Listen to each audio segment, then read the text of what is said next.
I'm Laura Davis. I'm the board president for NOFA Mass, and I also do a couple of other jobs for NOFA in soil technical advising and organic certification. And you're attending our presentation on planning to adapt to climate change with Jeff Cole and Kian Dalzell. We're happy to have you here.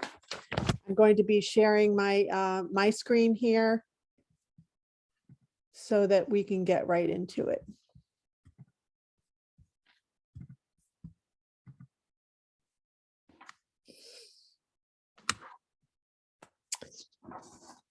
Okay, before we jump in, we have a couple of details to review with you.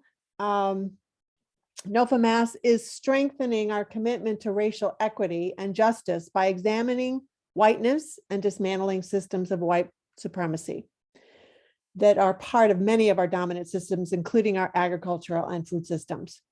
We also want to honor the indigenous land stewards who are the original occupants of the land that we are currently living in and farming and residing.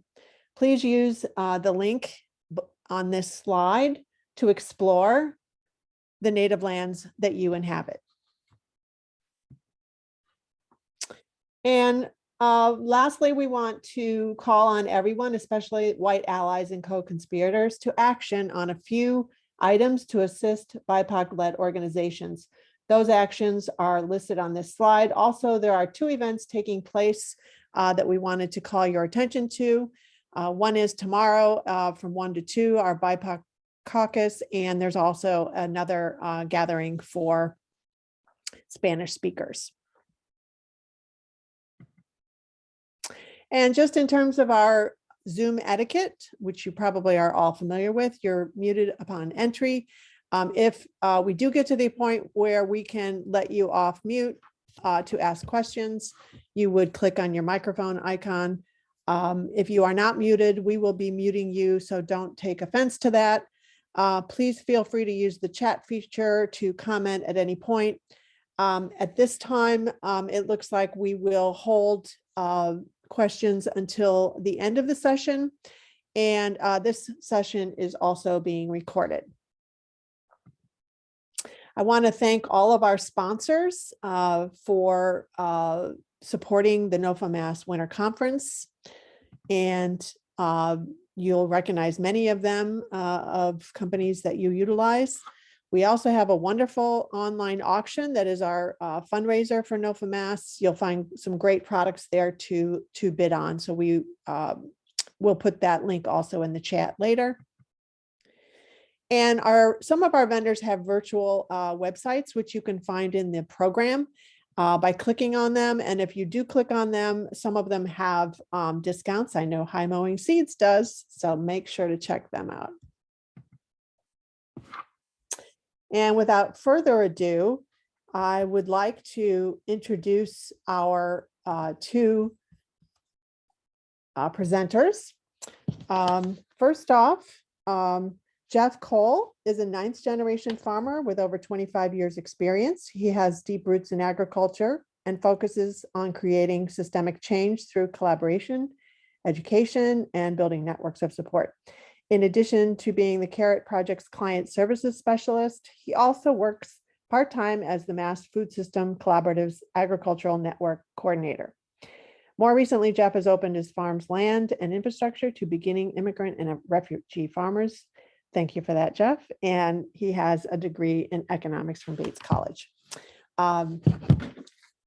Okay, Kian is our technical assistant to the Carrot Project and lead trainer. And I will ask him to give us a few more details about himself. And without further ado, Kian, if you will share your screen so we can see your slides, and we'll get going. Welcome and thank you. Well, thank you, Laura, and good morning, everyone. As you know, I have 2 part-time jobs, and I come to this presentation with both of those hats on. And I think I'll start with a little bit of history of work on climate with the Mass Food System Collaborative. In the latter part of 2018, we began hearing from farmers and ag organizations in our network that climate change was a significant concern. And ultimately, we ended up hosting a full day forum in the spring of 2019. We had farmers, we had service providers, we had state and federal government agencies, we had climate change experts, we had UMass Extension all in the room, and we began talking about the issues of climate change. And what we ended up with in terms of some of the key elements of concern,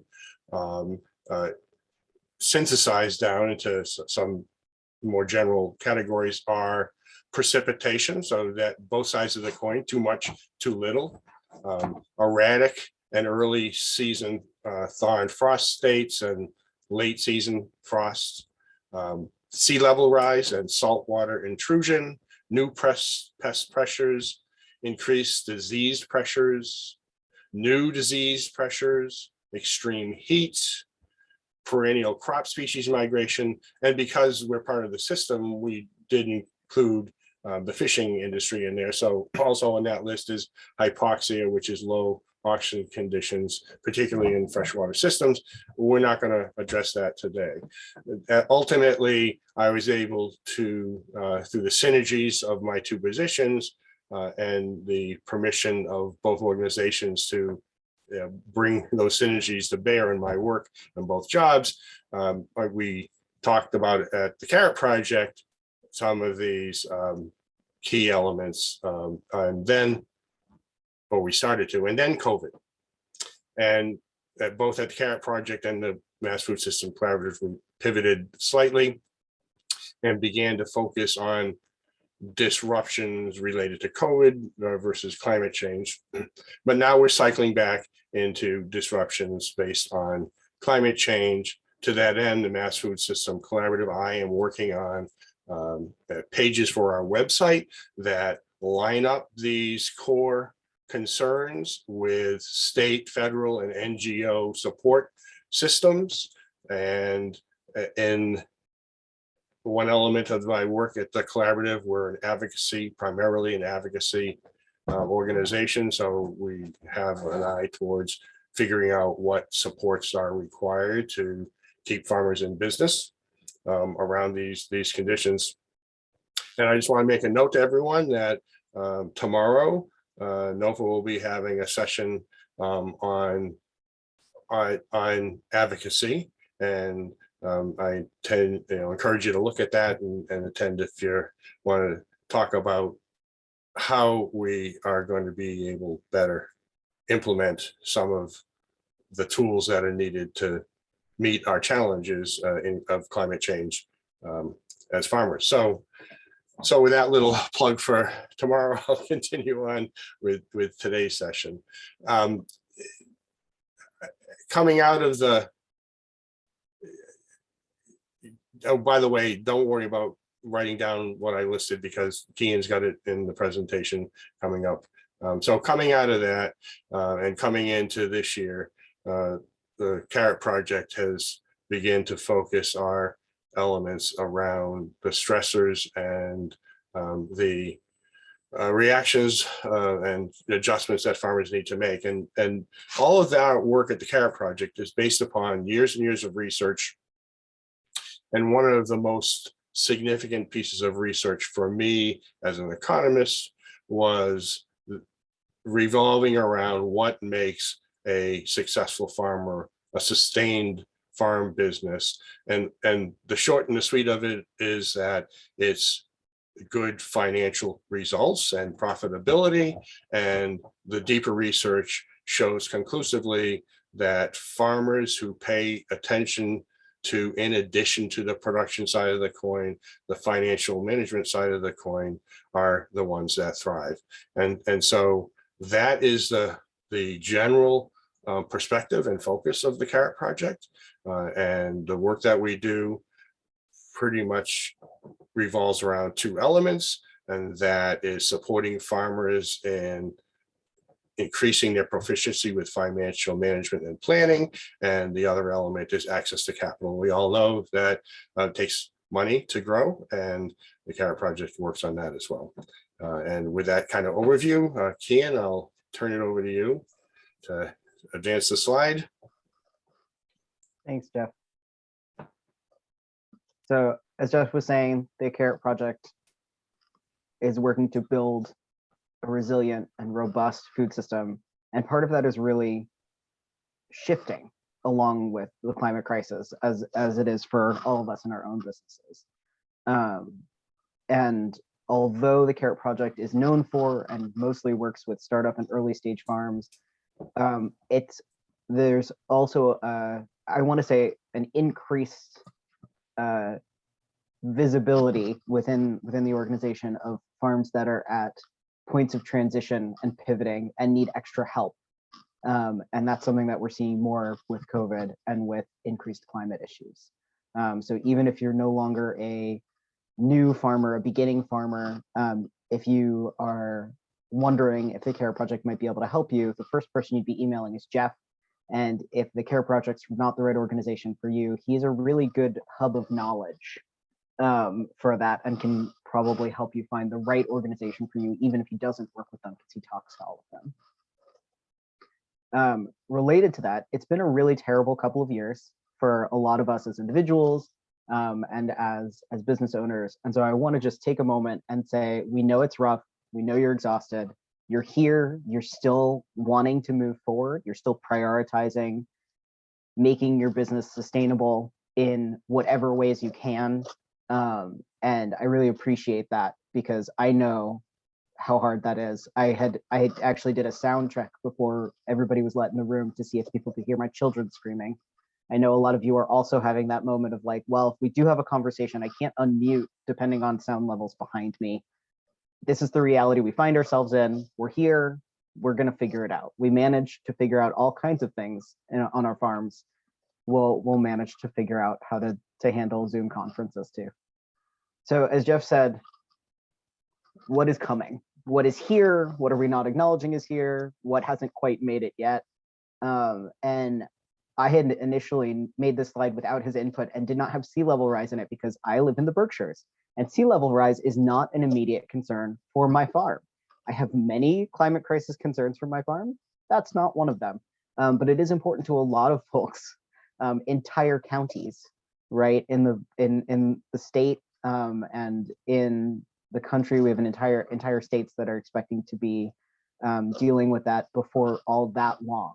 And that's going to change a lot of things in terms of distribution as well. So in my head, I was thinking, what are different ways to break this out? Because it's too much to try to think of it all at the same time.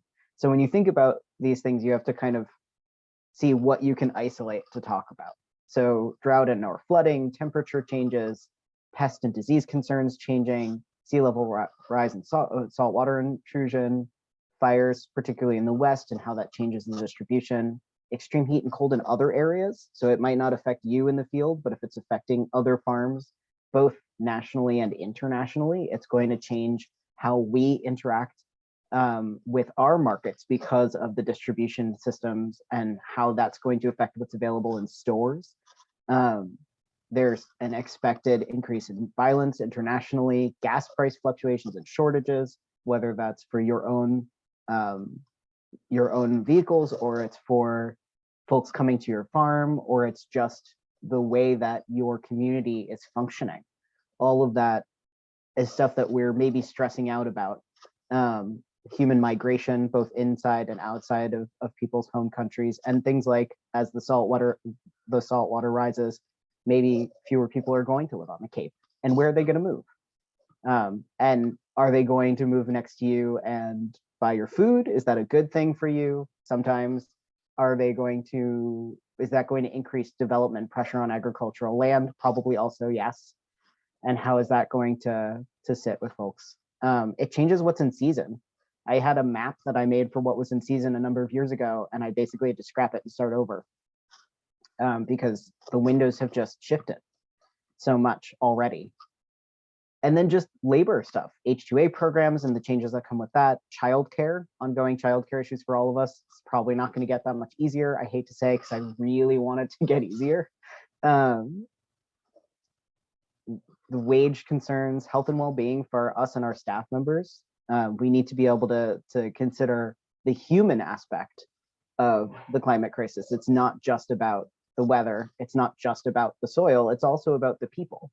We can't do this. This is where, even if as larger farms, we're still human run in a way that the kind of large scale Midwest tractor with a GPS farms are not. And so the way that we interact with the land and people in our community and the people who work in the fields is all kind of more of a priority maybe for us. And Keen, if I can just jump in here, one of the things in the recent conversations about labor specifically was the observation that even our school system has the vestiges of our agrarian past, and with the overall increased season, length of season, our existing models and structures for labor support for farmers are eroding, and that is something that we're going to have to figure out how to deal with. It's going to be a lot harder if you're really producing crops in let's say March, right, to find school labor to help you out. So that's something that was brought forward more recently in our conversations. And I hadn't really thought about that because my kids are too small for that to be as much of a concern for me, which is why I love having the input of more than one person and organization with these things. But all of those things all together is too much. We can't think about climate change in terms of how we are preparing our businesses and think about everything at the same time. We can't hide from that. It's all out there. We need to be aware of more than what we are actually dealing with in the moment. I think that that's true in most areas of life, but it's definitely true when we're making business decisions. We can't take everything into consideration, and there is no one solution for all of the problems.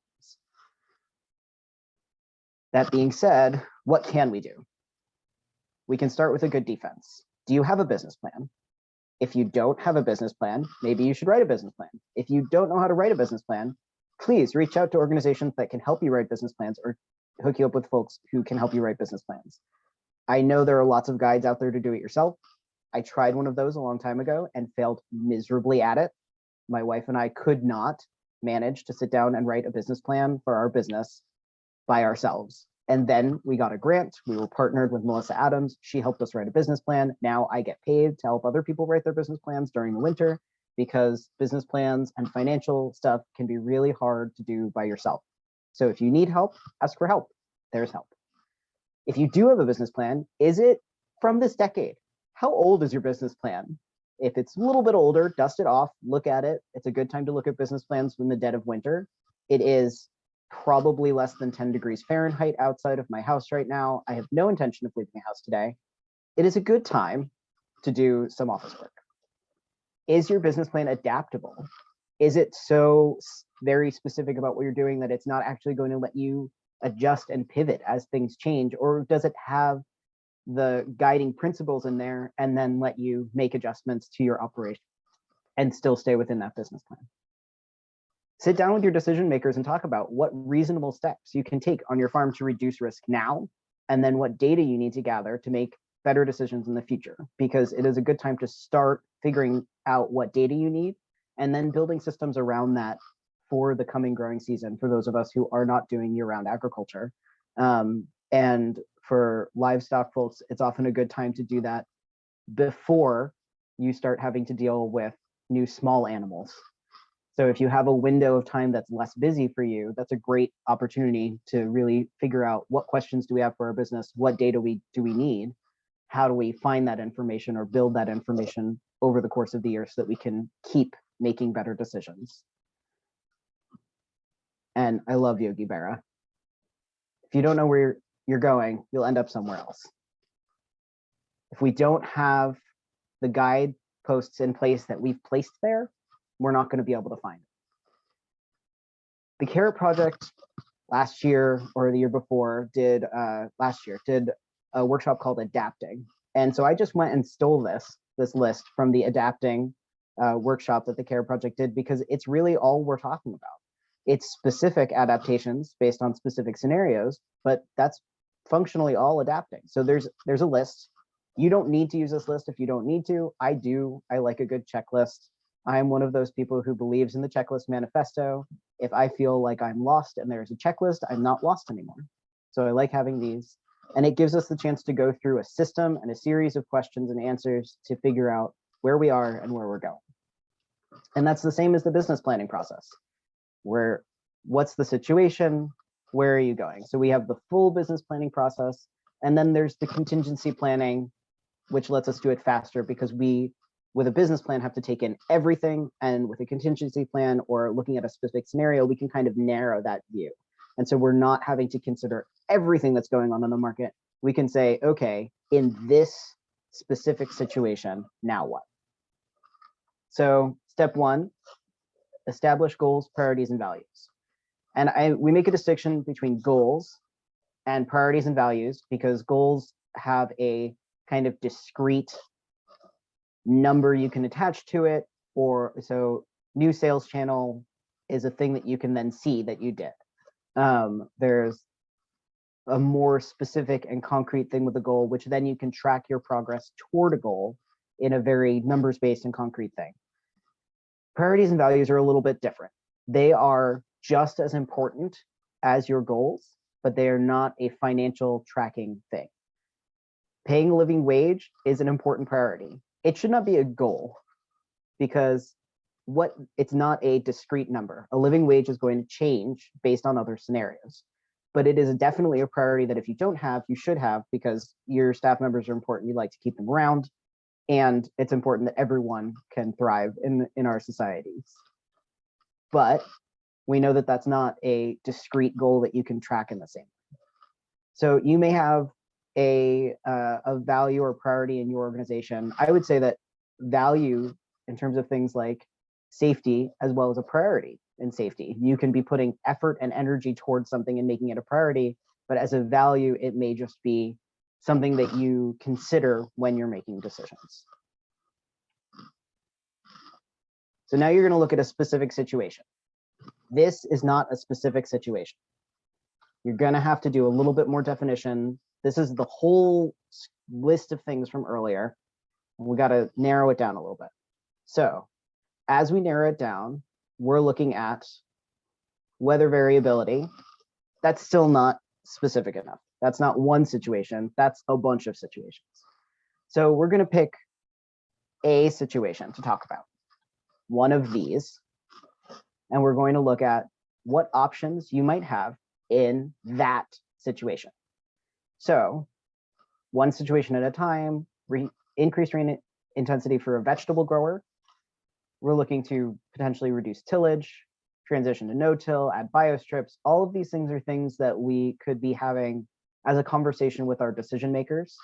It's a weird thing to say decision makers, but if you have field managers, if you have folks who have the capacity and the approval to make independent decisions for your business, long-term employees, including them in these conversations can be really important, and it gives you more perspectives. So anybody who owns the business, anybody who's making those kinds of bigger decisions that can make these changes, or who might be in charge of the enacting of them, is going to be someone that you might want to have in these conversations, because we prioritize people and we want them to be engaged so that we can make sure that everyone is moving forward toward our goals and with our values and priorities in mind. So as we sit down and go through these, this is specific to vegetables, right? You're not necessarily going to be talking about some of these things when we're looking at meat production, although some of them you do. So if you have animals, you might still be looking at large scale drainage. You're still looking at digging ponds for better controlling of drainage, or potentially providing water during drier periods. You might be looking at new breeds or different species entirely in terms of what might still be the most appropriate, or might be no longer the most appropriate, and moving to a more appropriate animal for your fields. There's been a lot of talk about switching to sheep, which I think is such an interesting and different view. We haven't really had a lot of sheep farming in a long time in New England, but sheep are animals that used to be all over the place here, and maybe there was a reason for that, so people are looking at it again, which is such a cool idea. You're going to probably be considering budgeting and the financial impacts of some of these things, but this is the brainstorm. This is the everything goes on the piece of paper, and then we're going to look at them again, maybe after a break or a couple of days. So first, just put all of the ideas down. There's no judgment, just all of the ideas. And then if you've done this for a couple of different scenarios, you can put them next to each other and look for patterns. What actions appear repeatedly, and do you need support to make those actions happen? Because if something appears repeatedly in different situations, or that you've decided to define as different situations you're trying to prepare your farm for, that might be a really good place to invest your time and money as a good start, because then, since we don't know what's coming in the next year, it may help cover you a little bit better. So I picked two things that are kind of semi-opposing: the increased rain intensity and higher temps in summer. In my head, these were both for vegetable farms. I have a vegetable farm. You're just coming along with me as I had to do this. So some of the things that we might see over and over again: transition to no-till. Hi, this is probably why you've joined us today. Mulching to keep the rain from striking the soil, or mulching to keep the moisture in soil. Oversowing cover crop for similar reasons to the mulching and to hold things in place. Digging ponds to better control drainage or to be able to irrigate from. Switching to more resilient crops and varieties. Adding a tunnel or a greenhouse, high temps in the summer, probably planning to do it with shade cloth. So there's a lot of overlap, even though these two scenarios seem pretty opposed, right? We're not talking about increased rain intensity and increased rain frequency. We're talking about two things that are generally felt as being opposite, but there's a lot of responses that would be appropriate in both situations. So that's a good place to start. Next, sit down probably with those people again and say, okay, what can we do now? What do we have to start planning to do later? What's a multi-year project? What needs support? Who's talking to NRCS and about which of these potentials? And what do I need funding to do?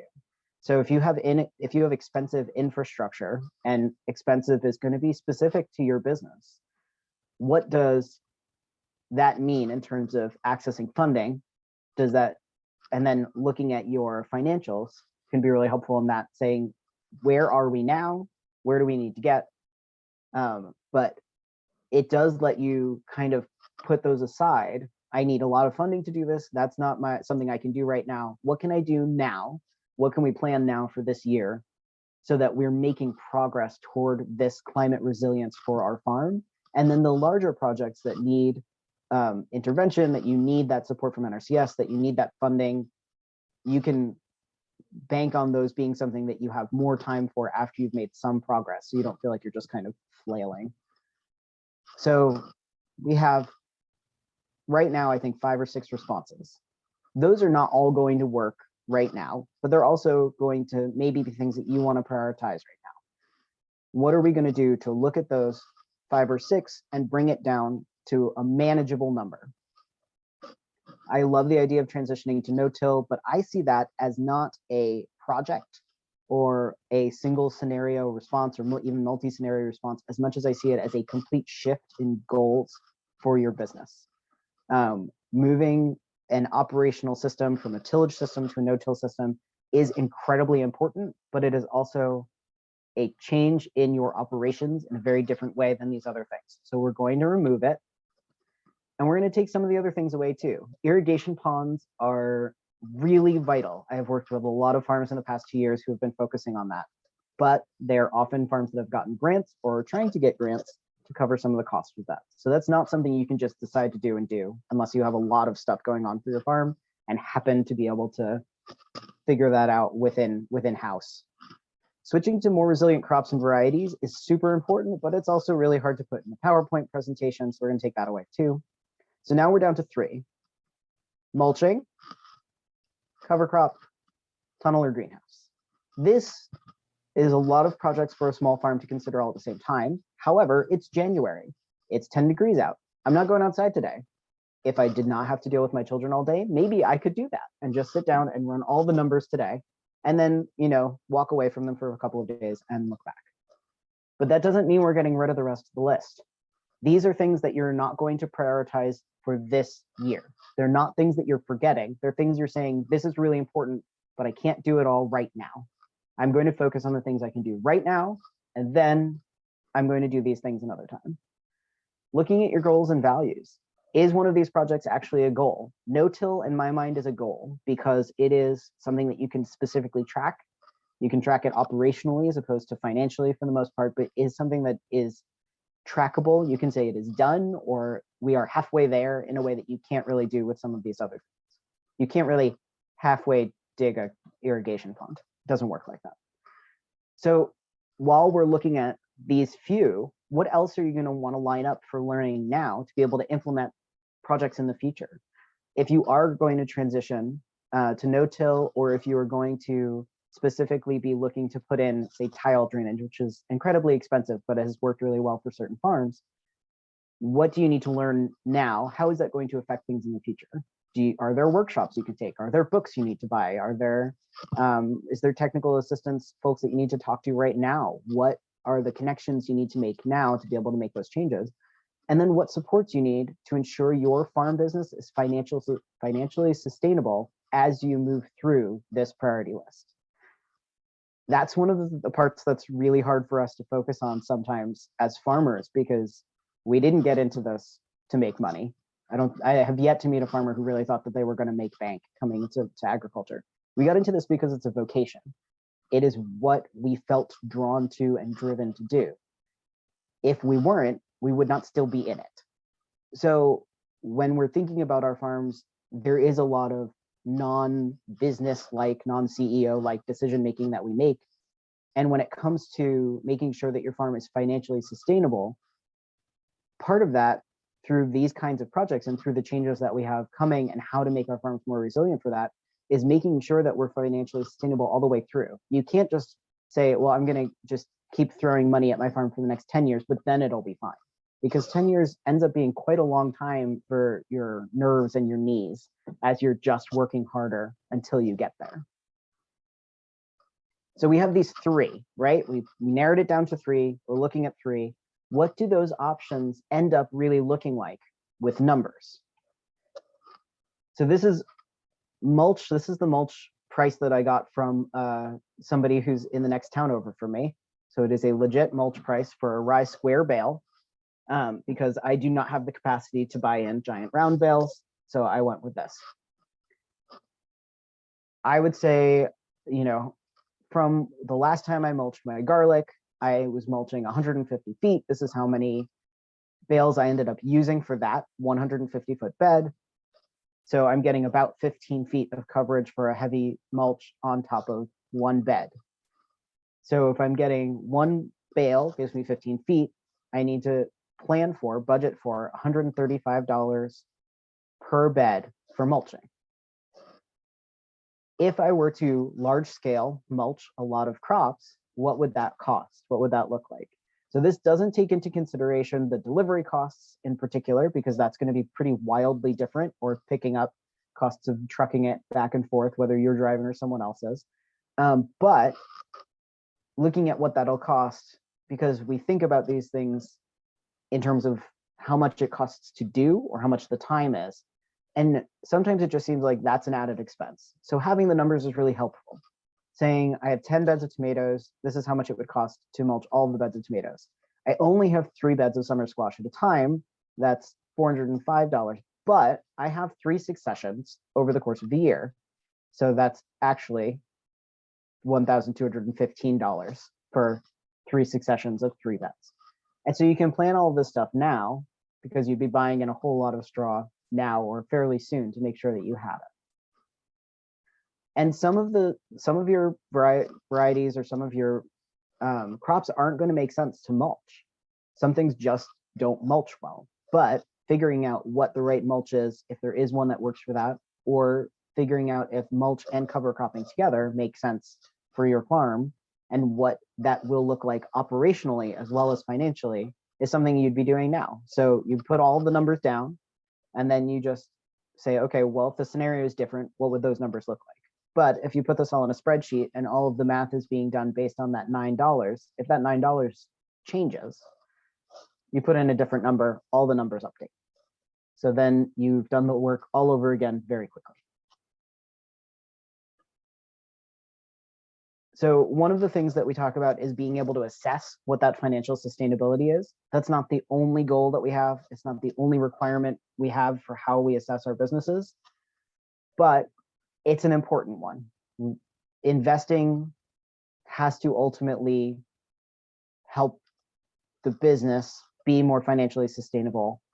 And sometimes that's not an every year thing or not a direct thing. And there are those longer term investments like soil building that cost now for a longer term benefit, because it takes so long to really get that soil really healthy if you have not so healthy soil, or if you had an issue like last year's rains took out a bunch of your topsoil. But it's important to have those numbers and know why you're making the decisions.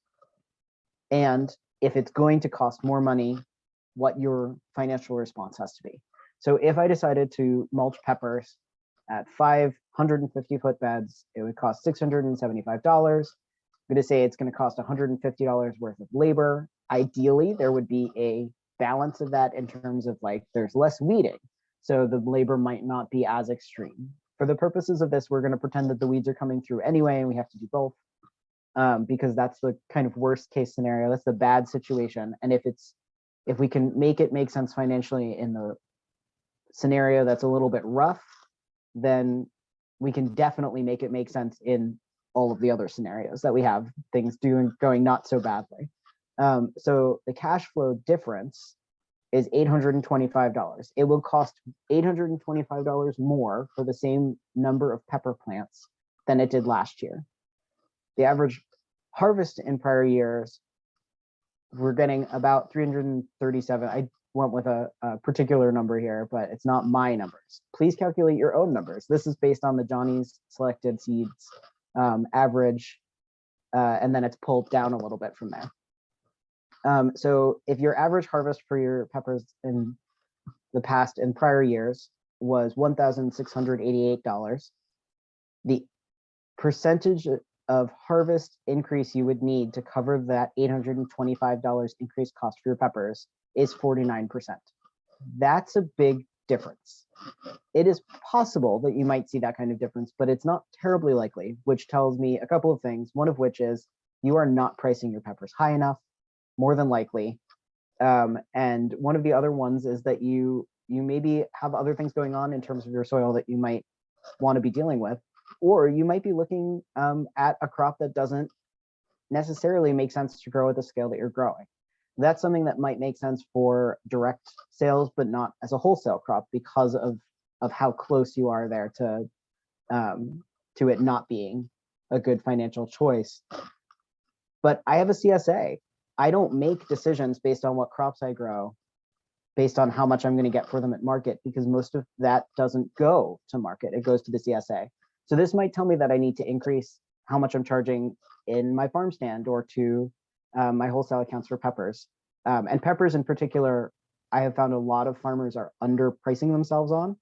Last year, in the heat of pepper season in August and September and October even, because we had such an extended season, it was like $8 to $10 a pound for organic peppers in a lot of the grocery stores in my area.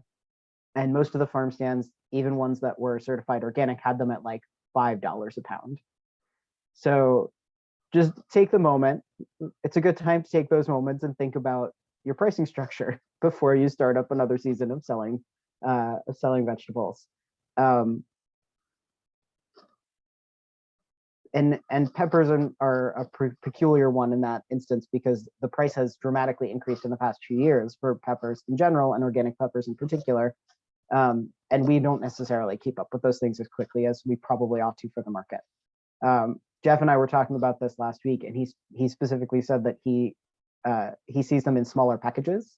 Lots of folks have switched in grocery stores have switched to selling peppers by the each, or in packages of 8 and 10 ounces, so that the price doesn't look as high. And that's the kind of marketing that most of us don't do, but if that's what we're competing with, that changes how we interact with the customers who are used to seeing it in a different way. It changes how they interact with us and what they expect. So it brings up a lot of conversations. For the purposes of just mulching, we have a pretty significant increase in yield that we would need to see. And if this is an average harvest over the course of like 10 years, is that a median harvest? Was it like you line them all up and it was the one in the middle? Was it an average harvest and you took into account that 2 of the past 10 years you got basic crap out of your pepper beds because it was such a bad year for peppers, and we had 1 or 2 years that were just really stellar for peppers because of, you know, having a really late first frost? And how do those things affect it? So again, then this kind of financial impact numbers don't tell us everything. Those additional pieces of information you need to have for your own farm, which is why these numbers are not your numbers, and you need to figure out what your numbers are going to be. The bale of straw is going to be different near you. Your bed length is probably going to be pretty different. That mine happen to be about 150 feet, so that's what I was going with these. You may not have the same kind of labor costs, or you may really know that you're not going to have, you don't have as much weed pressure, you won't have those added costs, it'll be fairly inexpensive. And that dramatically changes what this looks like, which is why I'm saying, here are some numbers. Please go sit down. If this is something that you want to do your own numbers. And if you have questions or you need help with those numbers, email Jeff and he'll get you hooked up with someone who can help you with those numbers, which may or may not be me. One of our options was oversowing cover crop, moving in the direction of no-till, of making sure there's something on the soil at all times, keeping the soil microbes happy, keeping the roots there so that the heavier rains aren't going to wash it away, but also not letting as much moisture just kind of go right back up if it's really hot. And these are the prices that I got from High Mowing Seeds last week. I went through and pulled some of their pricing for cover crop. I went with pricing with broadcast seeding and going with their suggested range of broadcast seeding per acre. Cover crop is one of those things that when we're sitting down to buy seeds, we're really excited about tomatoes, really excited about peppers. Some of us are really excited about kale or cabbage. I don't know as many people who are really excited about ryegrass, but it's really important. So if you can, rally, get excited about ryegrass and buckwheat. If you can't, understand that it's something that is not as big of an impact financially as you think it might be if you're not used to cover cropping.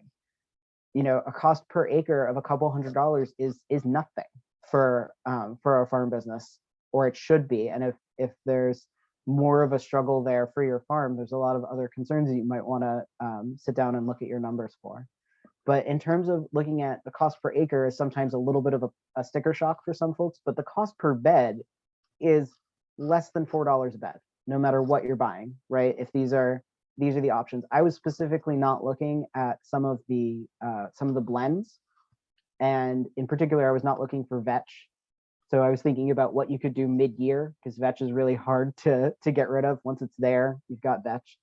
So what are things that you'd be able to do mid-year and just keep something on the soil all the time? And a couple of dollars a bed of increased inputs to be able to make sure that the soil stays in place and you have a little bit of coverage if it's really hot is not much of an increase. This is something that you can make some minor tweaks to the numbers that you have for your farm, to the input costs for your farm, and make work. Because if you have a bed of peppers or of tomatoes or even of cabbage, which you're not getting the same kind of money for,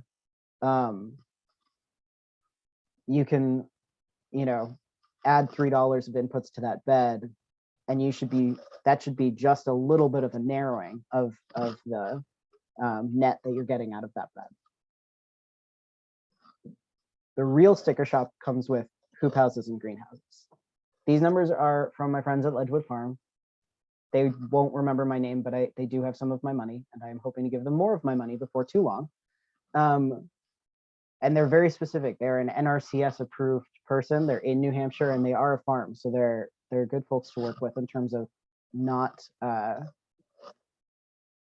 not, they kind of know where you're coming from when you call them and you're like, I don't know what I'm doing. They're like, that's fine.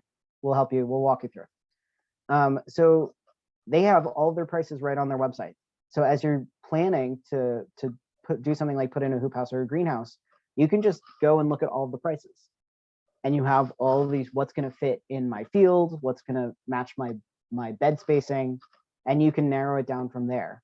So it's a great opportunity to just go through and say, okay, if I am looking to add in a hoop house, I'm going to be adding one for production. I'm going to be looking at getting one.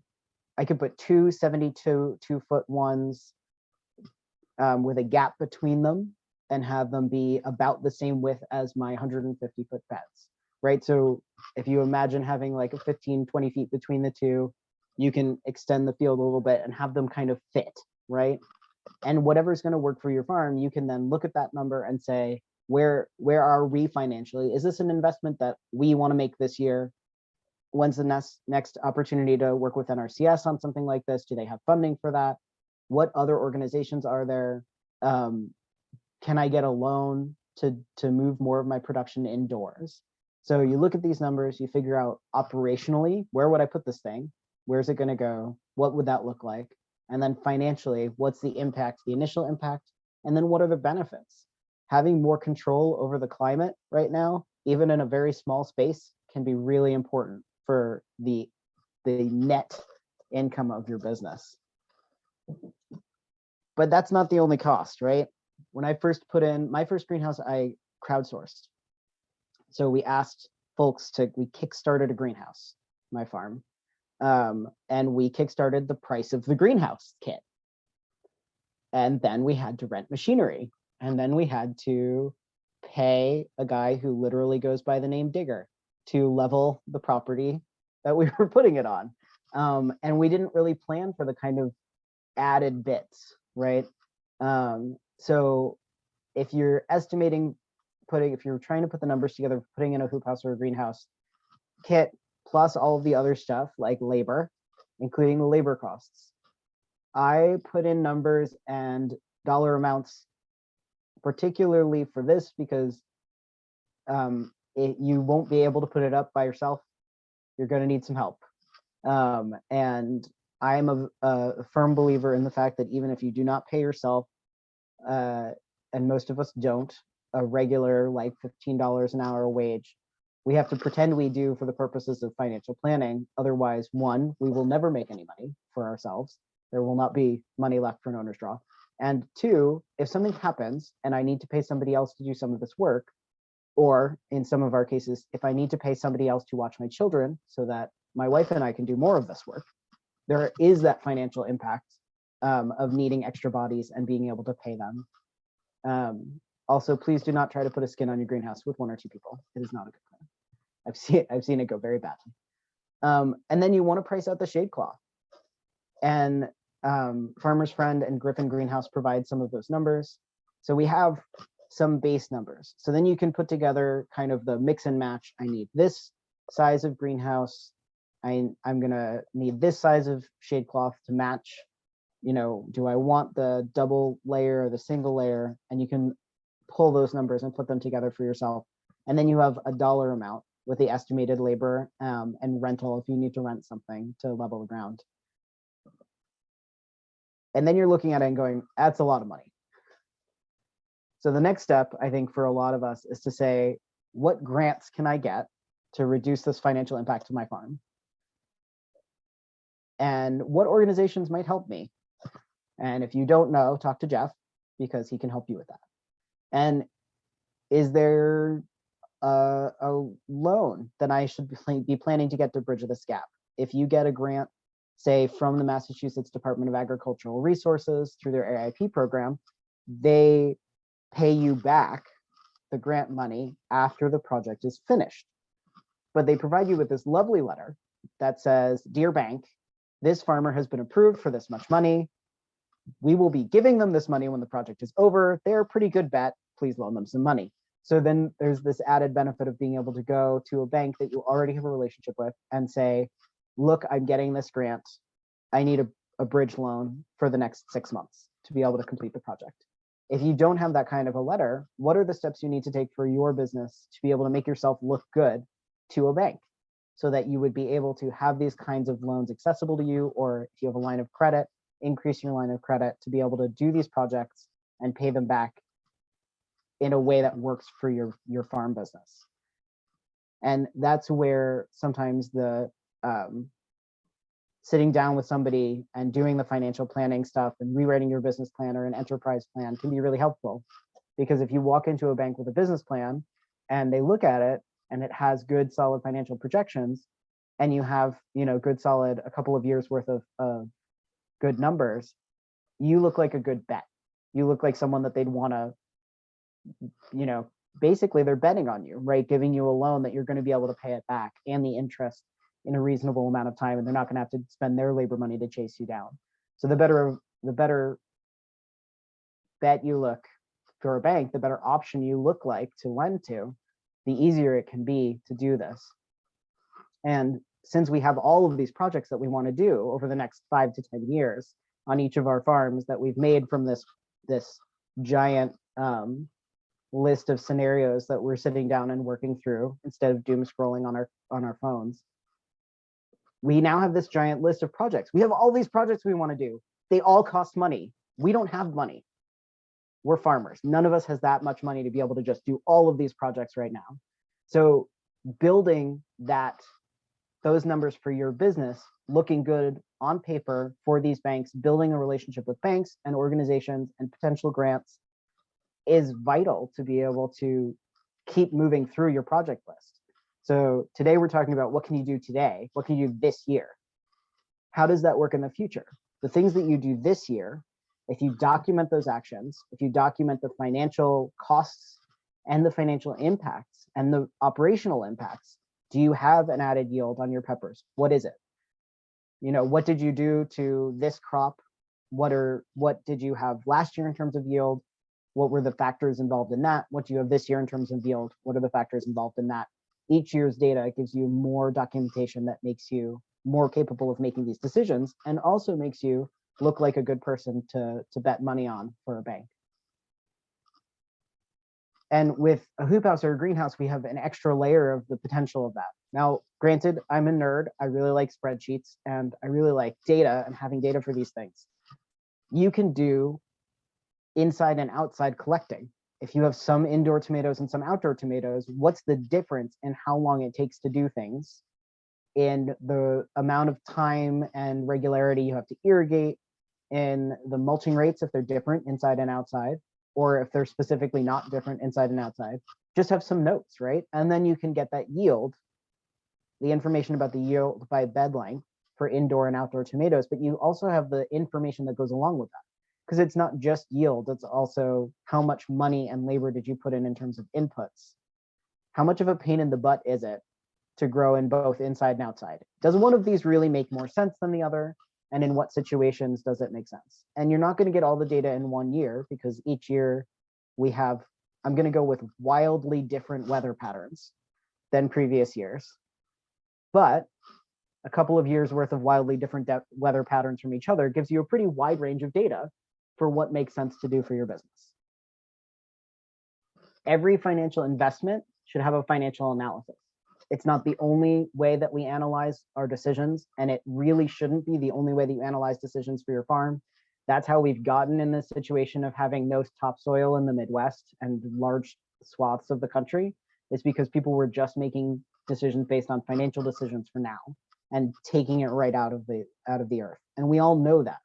But we also can't get lost in not paying attention to the financial impacts and going based on only building the soil, unless we have independent wealth and can just keep putting money into it. But for those of us who are doing this as a business that has to at least cover its costs and ideally have us living a good life as well, whatever good life looks like to you is pretty dramatically different from maybe somebody who works in investment banking, but it still is really important. And your farm is supposed to be adding to that. So the financial analysis is important, as well as the other analyses. You want to know how much soil you're building. You want to know what the yield difference is. You also want to know what the ultimate financial impacts are for your business. And then don't just put them on the shelf. You have all of these. The last step is always refine and adjust. That didn't work the way I wanted it to. What adjustments do I need to make? That gave me some of the information, but not all of it that makes sense for me to be looking at with this. What additional information do I need to track so that next year I have more data and better data to be able to make better decisions for my farm? That's operational data, and it's also financial data. So there's the like office side of things, the dollar side of things, but there's also the operational side of things. How much mulch should I be using? Is that too little or too much? This was not the best company in terms of the seeds that I bought. I need to be looking somewhere else. This variety didn't work for me. I need to be looking at another one. Each of these variables changes how we do our business a little bit. And considering all of them at the same time can be a little bit rough. But if you're looking just at I put in a greenhouse, I put in tomatoes, I was using the same varieties I used outside, and I don't think that worked last year. I need to look specifically for switching varieties to a more resilient and more friendly to being in a greenhouse situation. Or the shade cloth I got was too heavy. I got the 50%, and that worked for some things, but it was really terrible for this other thing. I can't grow that crop in the greenhouse with 50%. I need 30%. And then you have to have both. And you have them, you have the notes that are partnered that say, if you're growing greens and it's 95 degrees for the week, put up the 50% and water heavily. If you have the tomatoes and you're worried about them scorching, put up the 30% and, make sure that you're not mixing those things up. So then you'll have the operational data to be able to do the financial thing of making money that you need to fund more projects and fund your life. And pay a living wage and meet those goals and priorities that you have for your business. So I promised a little while ago that there was a separate goal of converting to no-till. I know that's why some folks are in here, and it is something that we're talking about because it's super important. It's something that personally I have on my list of long-term goals, but it's not somewhere I am right now. And I want to say that that's okay. Some of you might disagree with me. I can be wrong, that's fine. But it's not something that my farm can do feasibly right now. So we're doing mitigating situational planning, but we're not switching completely to no-till. We're talking about what we can do in the meanwhile, and this is something that we're learning about. So if you're also in that spot and you're not quite there yet, I want to tell you I'm there with you. It's okay to not be at the front of the class on this one. The good thing is the more information other people learn as they convert, the better and easier it will be for us to convert if we have not been able to do it right with the first wave. So you sit down with your decision makers. You decide that no-till is not something you can do this year, but you need to learn about it and you want to spec out all the prices so that you can see how do we get there.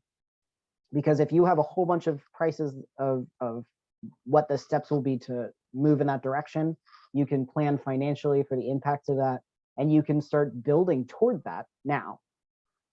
So you sign up for this workshop series at NOFA. You sign up for a no-till class online. You start talking to a no-till farmer and agree that you get some organization is paying that farmer to provide mentorship, or they just are helping you because they're wonderful and somehow have enough time to do that. You do all the things, you learn all the things, you read all the books, right? That's usually step one, at least in my house. You start learning how the operational side is handled. You feel like you've kind of got a handle on that. You feel like you can move forward in terms of that, but what is it going to look like in the numbers? You have all the passion, you have all the information except for the numbers.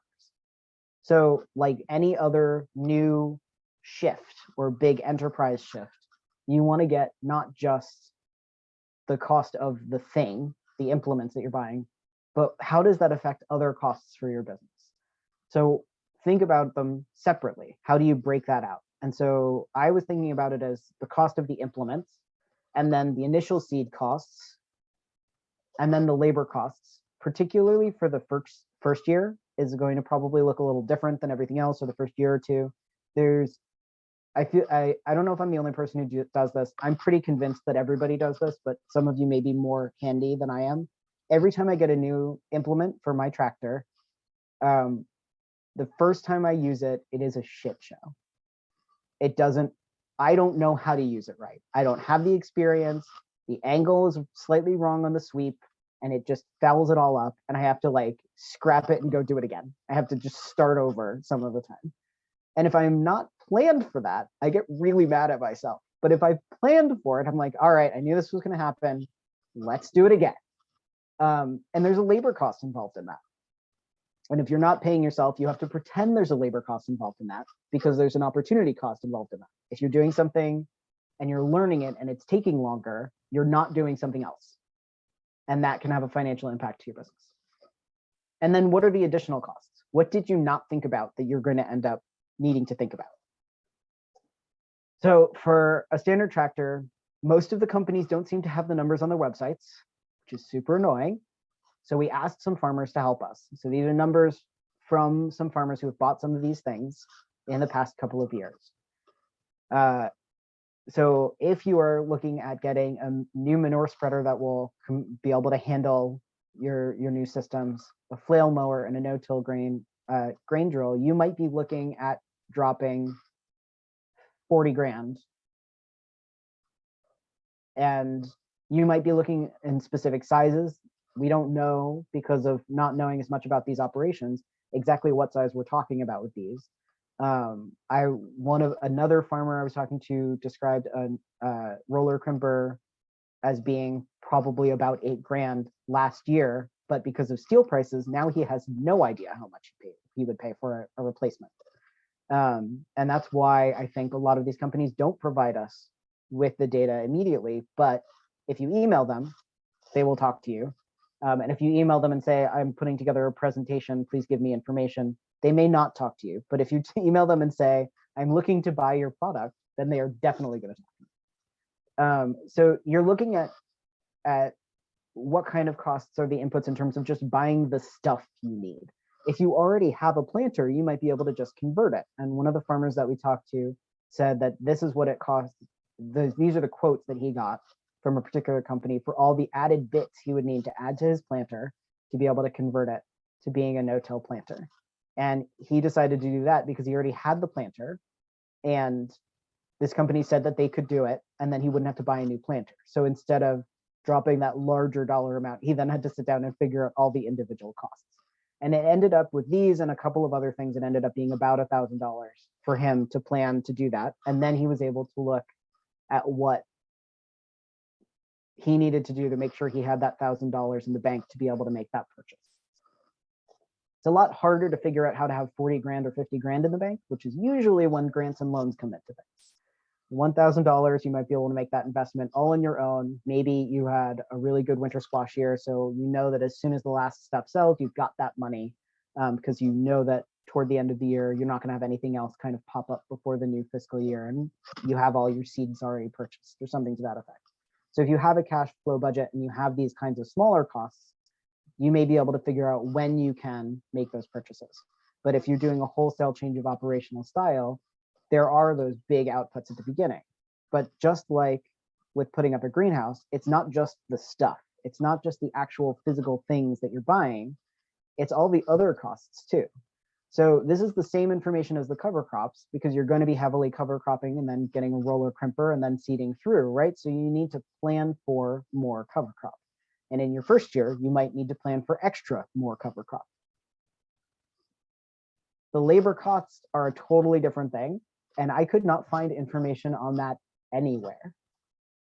I was just thinking that it's probably going to be higher as you learn a new system and your staff learns a new system, and then you figure out that you did it kind of wrong and you need to do it all over again and you learn a new system again.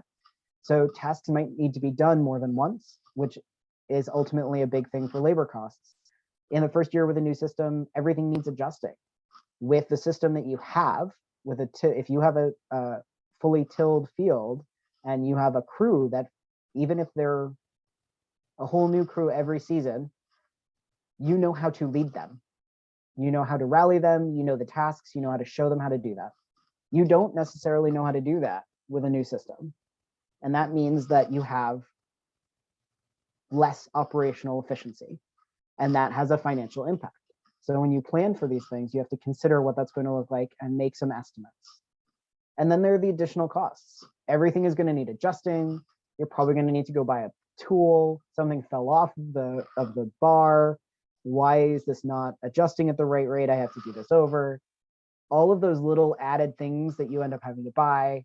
And then you might need some additional technical assistance. You might need a new workshop. You might need to figure out how to get your staff members really rallied on this no-till stuff because they're just not with it. They're not really excited like you're excited, and you can't kind of get them to drag along with you about how excited you are about this project. Whatever those additional costs are, if you can try to plan for them, then they don't have the same kind of negative impact, and you're not going to be going, oh, I don't have the money for this right now when it comes to May, and you're having trouble with your transplanting because you've switched to planting through mulch and your staff isn't used to that and they're kind of griping about it. So figuring out what those costs might be, talking to the other people and just kind of, brainstorming what those costs might be can help you plan for them. But even if you don't plan for them specifically, knowing that there will probably be additional costs that you can't exactly plan for, and making sure that you're planning to have some wiggle room, whether that's making sure you have wiggle room in terms of your staffing, making sure you have wiggle room in terms of not having yourself as overextended as you probably have had yourself overextended in the past few years, making sure that you have the additional childcare, you have that backup babysitter for the nights when you're just going to be cursing as you figure out something and put in your seating late at night because it's when you can do it. Whatever those things might be, the more you can plan for them, the better prepared for them you are, then the easier your transition will feel over the course of your actual transitioning your farm toward no-till.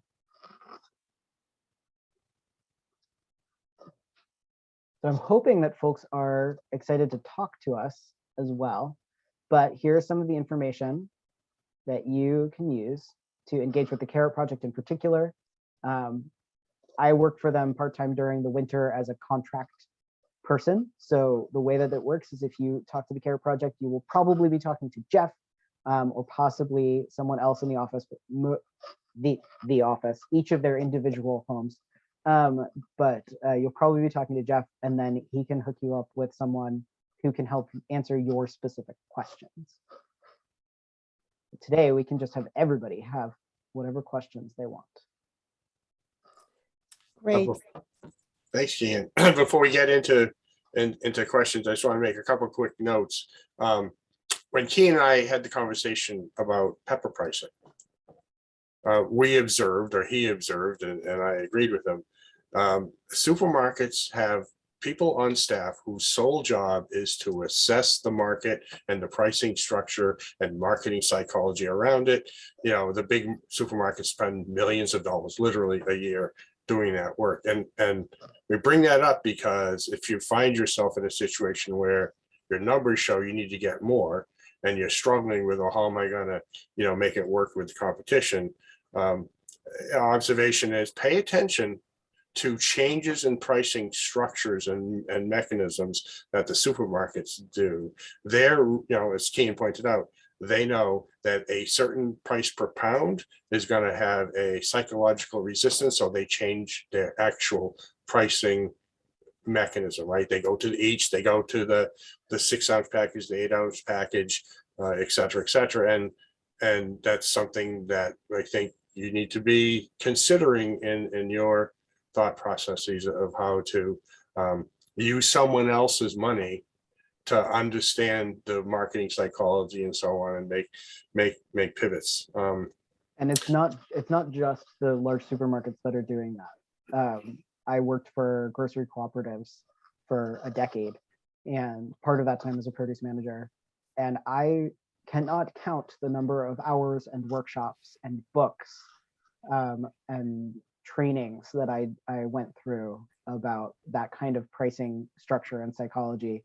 And we overhauled the pricing system on the entire, like 8 million SKU system. We went through and repriced the entire store at a grocery cooperative based on that. So it's not like the supermarkets are doing this and no one else is going along with it. It's like, this is what the market in retail has demanded. And as we look at our prices, which I think is somewhat separate from this, but should be part of your financial planning for your business. As you look at your prices and updating your prices, which you should be doing at least once a year, making sure that you take that into consideration. And I found that I cannot think through that in July and August as a vegetable grower. I do not have the brain for it. But if I have to go into the grocery store in July or August, I now have a smartphone. I've been dragged along with my wife and the rest of the world into the world of smartphones. Now that I have a smartphone, I can go in and just walk through and take a bunch of pictures of the produce pricing and then not look at it until I have time to look at it. So when you do sit down to do your pricing adjustments, and I suggest that you do that, it's a good time to do that now. You can always do some data collecting in July or August and then just look at them in November, December, January, February, if you have the brain for that then. Yeah. Thanks, Ken. The second thing I want to point out, the mantra at the CARE project is fuzzy numbers are better than no numbers. We talked a lot about future planning, right? And as Kian pointed out, we haven't been able to find a lot of hard data on some of these pivots, particularly around climate change. Hopefully, there's going to be more and more research done around that, and we'll start to get those numbers. But currently, rely on what you think you can get. I see Clover B here has done some work, and maybe if we have time, we'll ask you to comment on what your experience is in terms of changes in cost of production. But at the end of the day, talk with friends, with farmers, with extension agents, whoever it is that you can get to at least have a fuzzy number and start there. It's better than nothing. Zero gives you zero results. It's a number gives you some result. Thank you, Jeff, and thank you, Kian. I'd like to offer our participants the opportunity to enter a question into the chat. I did get a question earlier from a nonprofit growing food for a food pantry. Are there any metrics they should be particularly considering for their financials?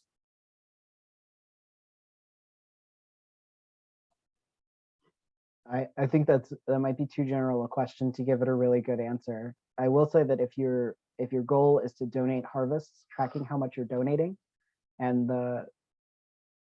basically the market value of it can be really important in terms of your marketing and also in terms of maybe your taxes. And so keeping track of your harvests and just kind of trying to get a weigh station set up and a clipboard might be able to give you a heck of a lot of information about what your yields are and what that would look like in terms of your finances. But it's hard to do. You're probably all volunteer run. It's hard to get that kind of set up, but there are, I think, resources from a lot of organizations that are doing nonprofit gardens that may be able to kind of wholesale offer you some other systems. So be friendly with some other nonprofit gardens that are doing a lot of donating that have been around for a little longer, and they might already have a lot of things that you might be able to adapt instead of starting from scratch. Great, thanks. Jeff, I wonder if you could give our audience an example or a scenario where a farm has contacted the CARE project to get some help. Just to give an example of some of the things that you've helped farmers with recently. Well, it runs along the two lines. One is capital. So we have farmers who have come to us and say, I need capital for a particular project. CARE project has a loan guarantee program, and we work with independent to us funders, banks or CDC, and we'll go through the process. I mean, it is a lending process. I want everyone to be really clear. The burdens of paperwork is probably no less burdensome than the paperwork required for go to yourself to a bank. What the difference is that with our guarantee in part, and because the partners we work with have agreed to take risks that regular banks normally will not take, which if you say the word farm, that almost always means that we don't want to talk to you. Not always, but so we go through the process. We fill out all the paperwork. It's quite a burden, and then it goes to the. In the case for a guarantee, it goes to our loan review committee, who makes a decision and then passes that decision along to the bank. The bank then has a much abbreviated process, because we've already given, we've done most of the work that they need to do. They have a little bit of underwriting work, and people get approved, hopefully, and you get your money. The second element is on the financial technical assistance side of the coin. Some of the examples that we've worked with most recently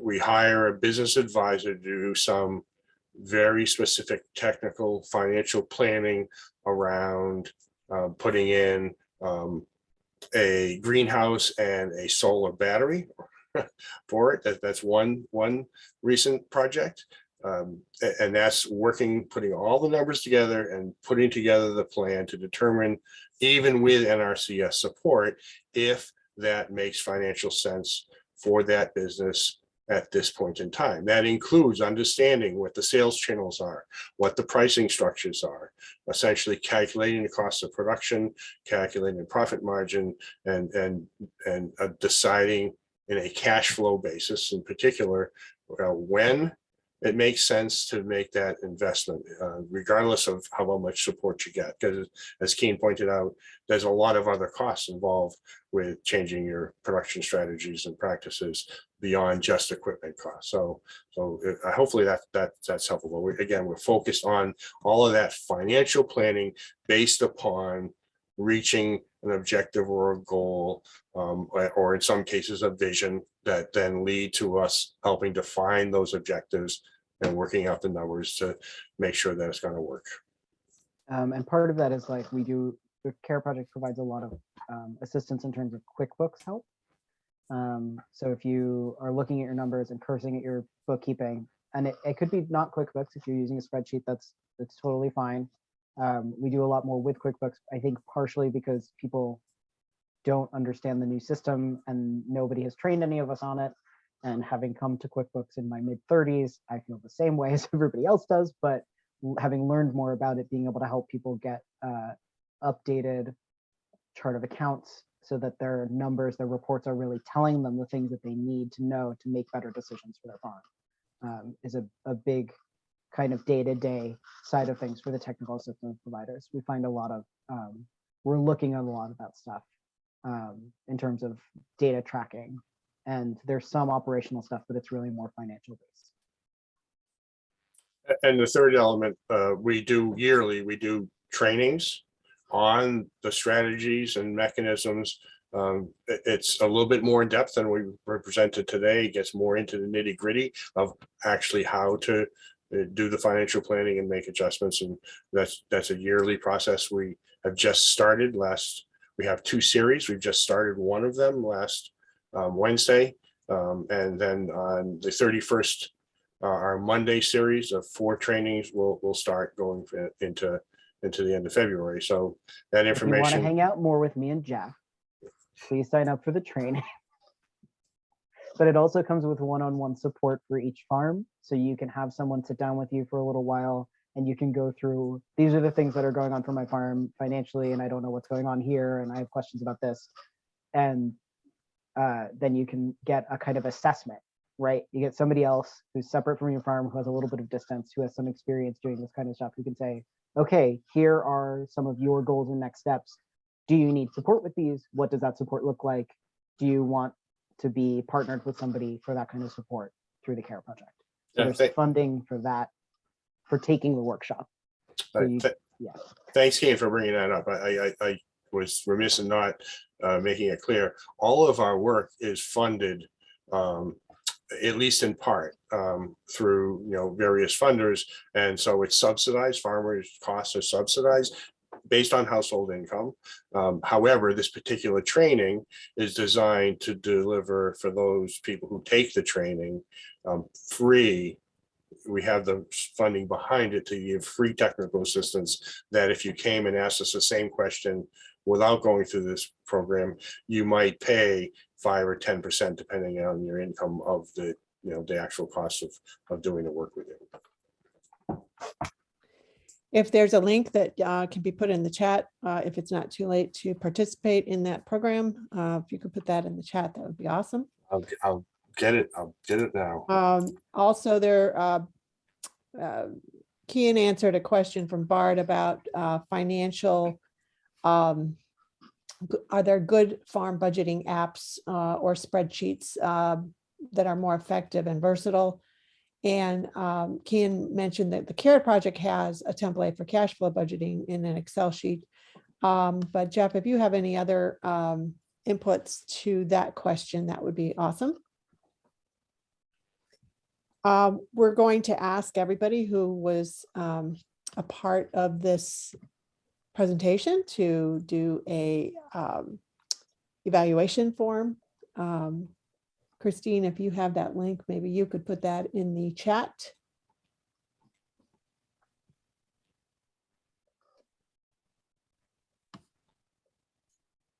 And any other questions that we might have from our participants?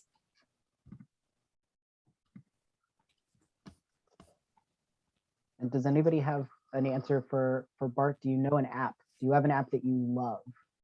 Clover B says Tend. But if you have an app that you love, by all means, share it with the rest of us.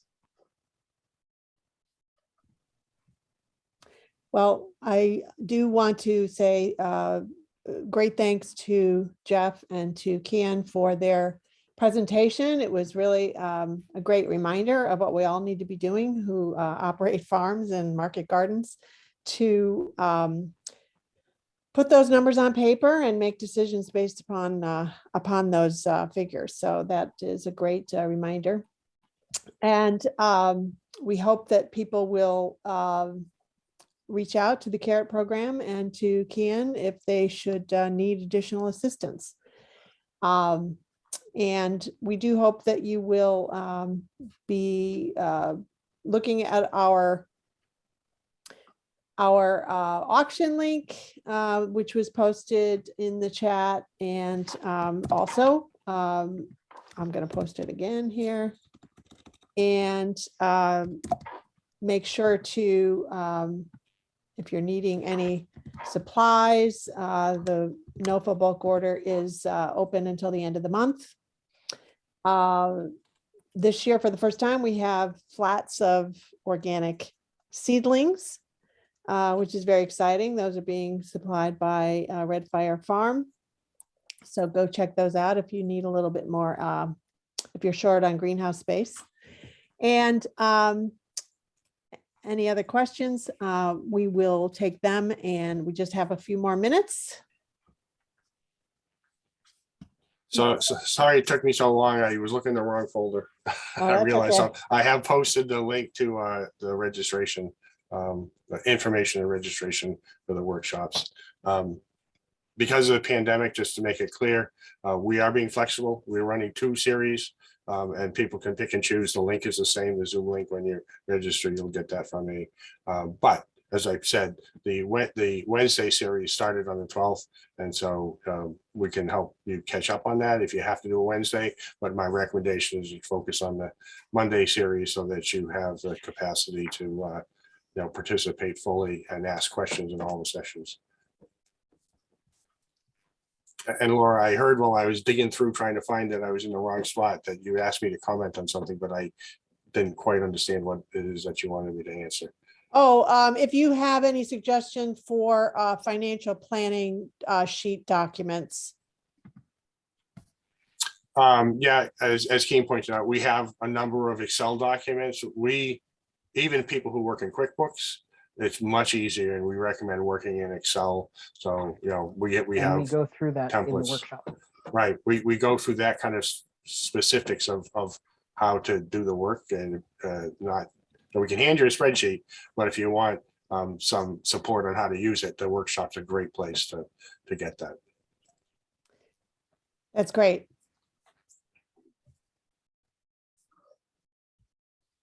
Okay, I do appreciate you both participating and taking part in the NOFA Winter Conference. And we look forward to seeing you at the 2 o'clock sessions. We're breaking for lunch after this. And we also have 4 o'clock sessions. And we also have our keynote and other forums tomorrow on Sunday. We'll look forward to seeing you at one of those events. So thank you for participating. We really appreciate seeing you. And we will be ending this if nobody has any further questions. Bart, I don't think we have a lunchroom for socializing. I wish we did. That would be a good idea to have a little bit of a break there. Kian, you can stop sharing your screen now, and that's great.